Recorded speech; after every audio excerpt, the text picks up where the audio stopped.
question he has is, are you ready to stop the therapy?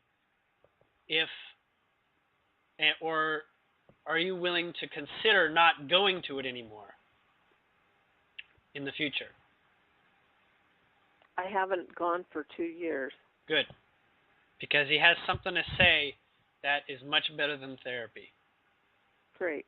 And this is literally what therapy was intending to do, but you should do for yourself. Meditate. Okay. And there's going to be a prescription right now. I'm going to try to understand. It's very detailed, but it's considered the most optimal approach for your meditation for the near future. It's a schedule of sorts. You're to meditate every day for 1 minute longer than you did the day before. And that's it. You're going to start with only 1 minute. Okay? You're going to have a timer, and you're going to set it up.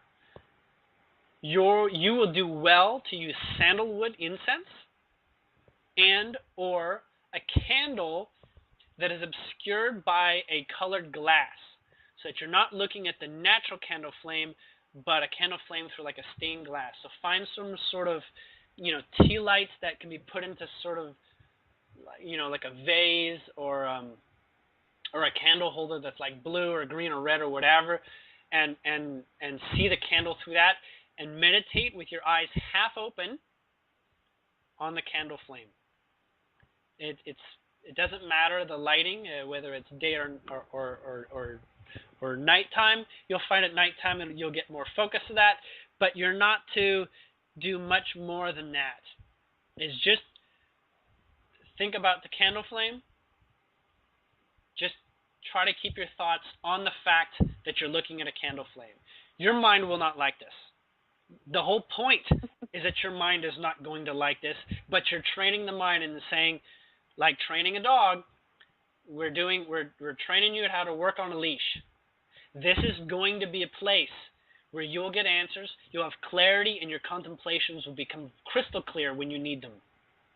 So you're training your mind for 1 minute more each day to get used to a program of beginning to listen to another part of yourself, which is obscured by your mind holding 99.99% of all the mind speak space. Okay? Mm-hmm. This is it.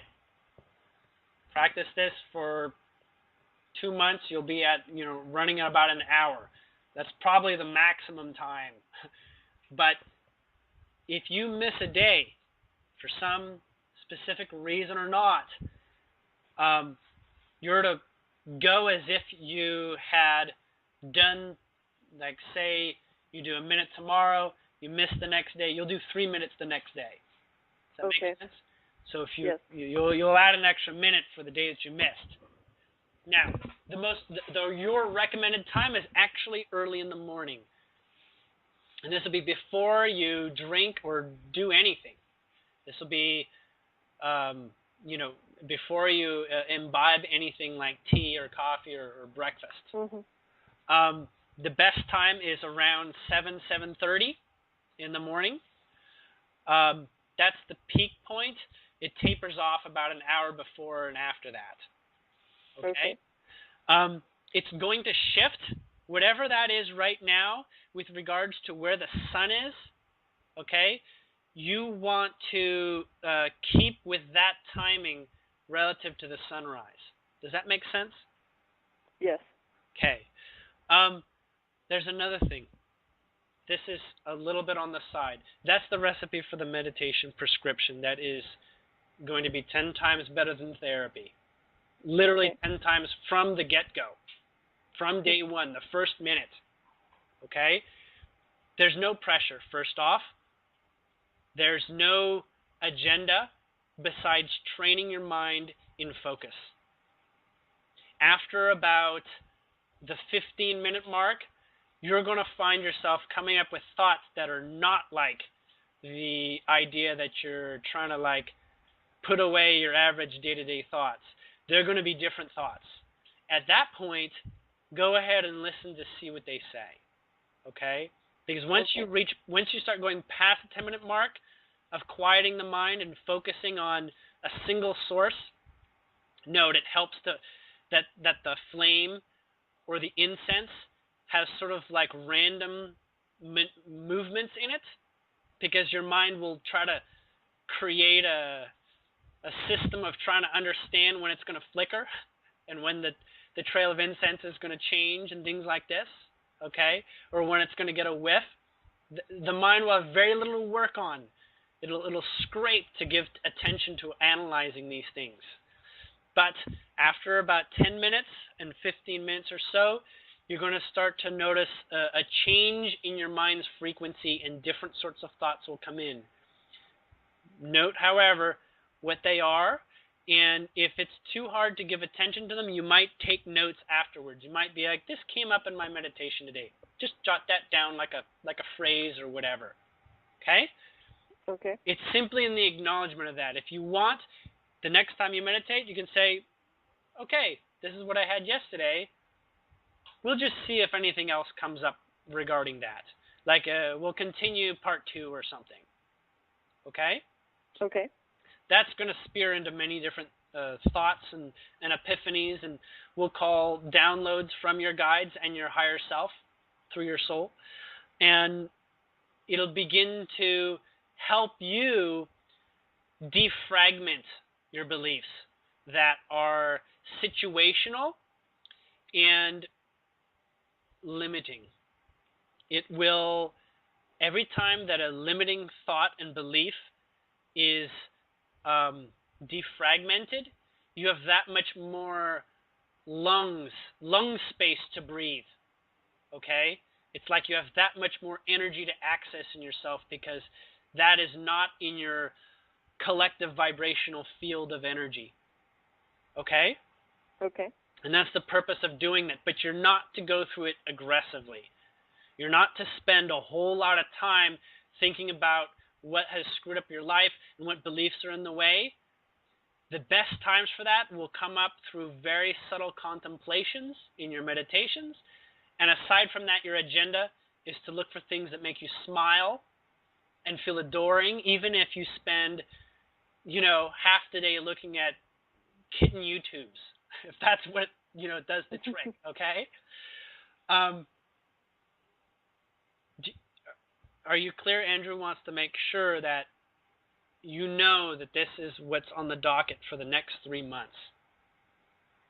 I'm clear. Okay.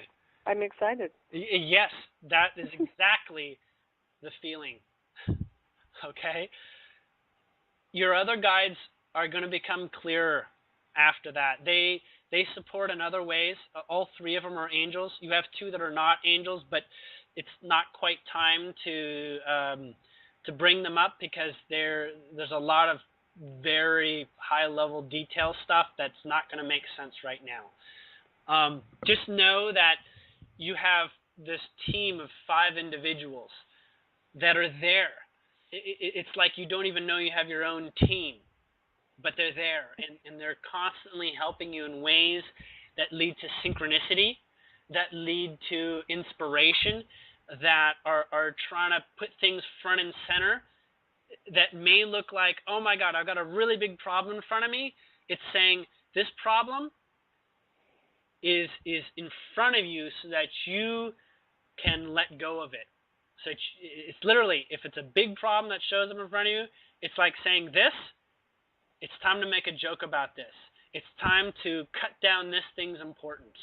Not because it's not important to either you or other individuals perhaps involved, but it's letting you know that there's something intense here that you got to start to relax about. You got to start finding peace and patience with it. Okay? And it should not take a lot of effort in this. It should be almost like once you identify, oh my God, this is a really big critical deal. It's almost like when you become conscious of that, and that will come because you're spending more time meditating and finding that calm place where you're sort of like detached, and you're familiar with being detached is like, you'll find a way to become detached in that way, and you're like, okay, I'm just going to step away for a second take a breather, kind of like when people get angry and they need a moment to go, calm down. There's lesser intense variations of that you'll begin to be able to practice more easily. Not saying that that's, necessarily what has to crop up, but you'll be ready for that.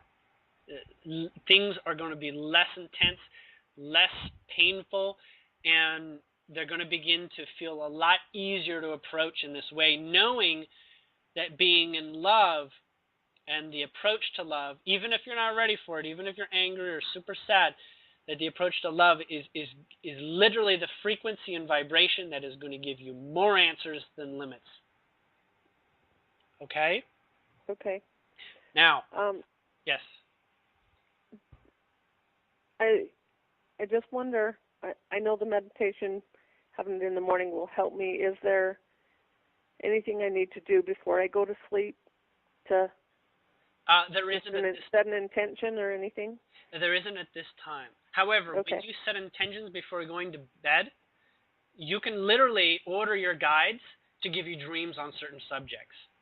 Okay. You're probably familiar with, you watch a movie or a television or some sort of theme goes about the day and you end up dreaming about those sorts of things, right? Yes. Yes. Well, similarly, you can give about 5 minutes and describe the dream and the storybooks you'd like to explore. Okay. And if they're loving, they're interesting, and they sound fun to you, that's your heart speaking. That is saying, yes, let's explore some of these things, even if it's exploring, a fairy tale story. It gives you a place to have a lighter experience of it. They do not foresee you having these nightmarish dreams any longer. They're saying there's been this cord cut from that, in the way that this session has brought great information to light that will give you context as to knowing that the dream space is another way of communicating with you without your mind telling you it's not important.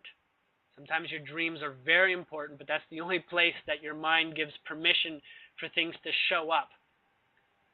Does that make sense? That makes real sense. Okay. Because oftentimes if it shows up in your everyday life, you judge the experience right there and then. Okay? And you don't see the energetic symbology and energy surrounding it. You will eventually get there. You will eventually get to a place where you're feeling things beyond the words. You start listening to people. You already have this ability, but you're going to become more familiar with listening to people outside the words they say. You're already a truth magnet, and you've already practiced that with your children, as you're familiar with, but that's going to become apparent in everyday life. And as you begin to feel what people are saying more than what they're saying, not only will you be a truth magnet, but you'll have a greater level of empathy and understanding for why they're saying it and why they're using words that are not accurately describing it. It's almost like they're in prison, but they can't talk about the prison because they're afraid of making the prison worse. But you can feel where they're coming from. Does that make sense? And so you don't judge them for the concept of their prison, but you can say, I understand where you are. We don't need to talk about those specifics. Or you can acknowledge, yes, that's your story. You can stick with that for a while. But now I can feel through this relationship between you and I a little better. Right? It's like hearing better than the words they have to describe it. Well, you already have that, but it's going to begin applying to adults as you begin to judge them less for the prison they create for themselves. Yeah. You have this ability already, you know. It's just been an incredible hour, and I'm so thrilled that my daughter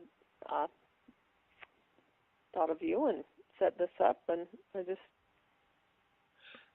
feel super excited.